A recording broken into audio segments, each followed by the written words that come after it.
Straight off the top to Lisa Dempster, who is seeking the Liberal nod for Cartwright Lanceclair. How you doing tonight? I am doing wonderful. Thank you for taking my call. Well, thanks for calling back. I know that you were hoping to get on the show last night, and we really wish we could have had you on. Obviously, earlier the better, but you're here tonight. That's fantastic. I think you were on earlier with Patty this afternoon. Is that right?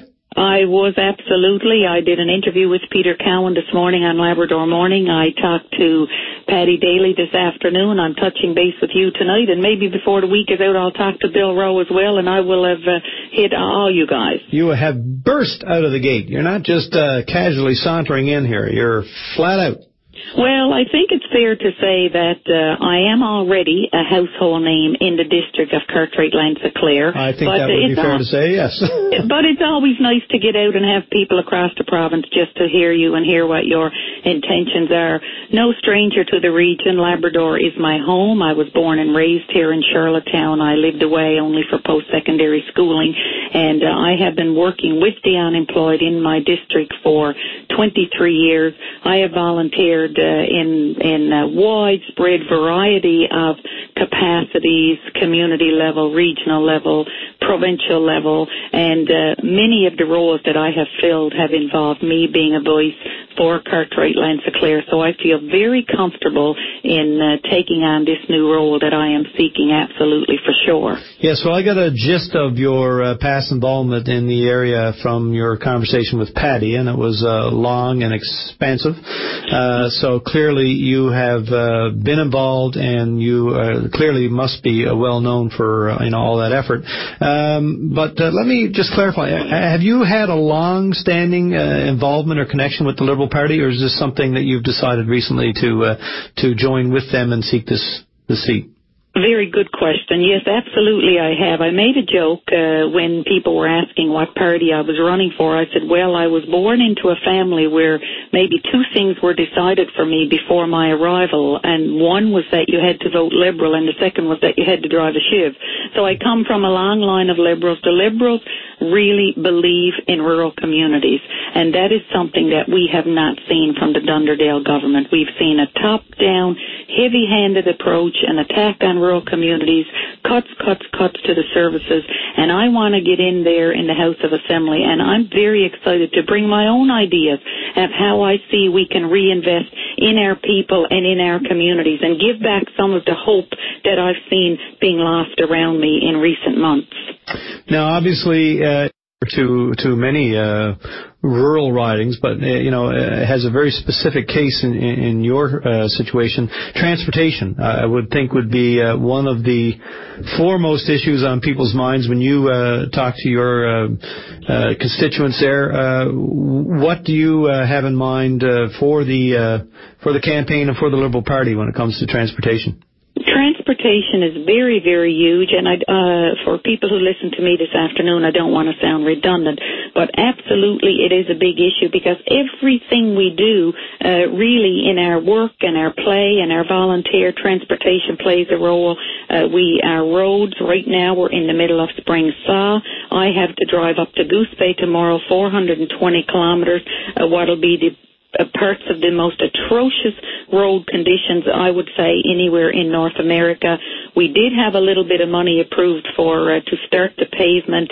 I mentioned today we do need a new top up on the area in the Labrador Strait. Some of their pavement is in very bad shape, but also in southeast, in the Charlottetown, Port-au-Simpson, Mary's Harbour area, we have a cluster of communities that travel on a regular basis back and forth, because these communities depend on various service with each other. And rather than starting the paving Goose Bay out and we have to wait 10 years to get our pavement, we have to see that this is a priority. We know some of the branches are supposed to be at the bottom of the list, but that can't happen. Charlottetown has the only shrimp processing facility in Labrador, and we have people that drive in from Port Up Simpson, Penson's Arm, for employment every single day from May to October. We have Charlottetown, St. Louis, and Port Up Simpson that drive to Mary's Harbour for banking services, Penson's Arm that drives to Charlottetown to access everything postal, flying out, medical, and this is why we need to be a priority to have this little cluster where the services is situated paved first. Mm-hmm. And I also heard you mention the tunnel, or the proposed, long discussed tunnel across the straits. You still think that this is doable and worthwhile? I do, and actually the tunnel is something that I'm passionate about. I ran for the Labrador seat on the Municipalities Board in October, and I listened last May to a guy do a presentation that had done a lot of research on the tunnel. We're going to have, when Route 138, when the lower North Shore Quebec gets connected in, we're going to see a big increase in traffic. I have talked to many, many people in my area that believe for many reasons that the tunnel still can be a viable option, and I hope that we will look at that in time. I believe that we need to go back to a Labrador development plan, something that would be funded by federal and provincial resource development revenues.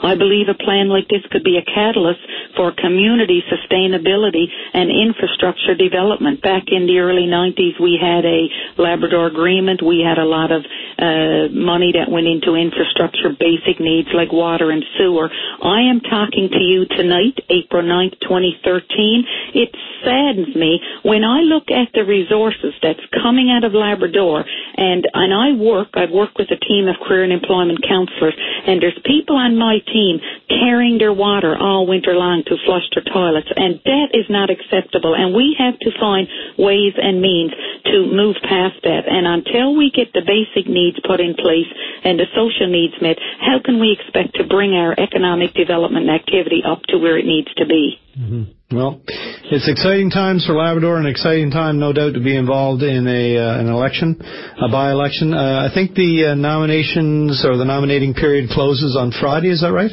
It closes at Friday noon. I am thrilled to have this opportunity. The people of Cartwright, Lansa-Clare, I feel I would be honored and be humbled to represent them in the House of Assembly. It's imperative that you maintain a strong connection with your people as you go forward. You're not just merely a voice unto yourself.